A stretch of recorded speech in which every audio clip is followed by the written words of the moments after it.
महाराष्ट्राचा। नमस्कार, मी सुद्धा संध्या लाईव्ह मध्ये आपलं सगळ्यांचं स्वागत। महाराष्ट्र राज्यात दुष्काळजन्य परिस्थिती निर्माण झाली असून सर्वांनी पाण्याची बचत करावी, तसेच पाण्याचा गैरवापर न करता पाणी जपून वापरण्याचे नागरिकांना आवाहन अधिवेशनादरम्यान सिंचन मंत्री गिरीश महाजन यांनी केले।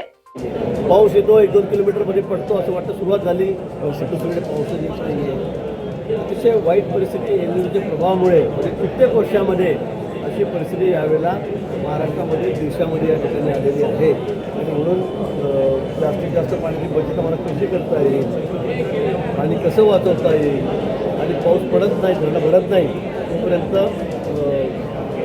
शेतीचं पाणी असेल, अजून इंडस्ट्रीला आम्ही कपात केलेली, पण पुढे मागे जर असंच चालत राहिलं तर मला वाटतं त्याला थोडी कपात आम्हाला त्या संदर्भामध्ये पाण्याची करावी लागेल। तर अजून आम्हाला 2029ला खूप वेळ आहे, त्यावेळेची काय परिस्थिती आहे, त्यावेळेला आमच्यामध्ये कसं कॉम्प्रोमाइज होतं, काय बोलणं होतं ते वरच्या पातळीवर होईल। तो अधिकार मला नाही सांगण्याचा किंवा त्यावर टीका टिप्पणी करण्याचा, पण माननीय मुख्यमंत्री आहेत, माननीय शिंदेसाहेब आहेत, सुमित्राताई आहेत, यावर विचार करतील। शेवटी आमचे नेते आहेत वरती, ते त्यावर योग्य निर्णय करतील। संध्या लाईव्ह न्यूज करिता कृष्णमूर्ती जगताप, बारामती। ताज्या आणि महत्त्वपूर्ण बातम्या पाहण्यासाठी आजच आमच्या संध्या लाईव्ह न्यूज चॅनलला YouTube वर सबस्क्राईब करा आणि बेल आयकॉन प्रेस करा।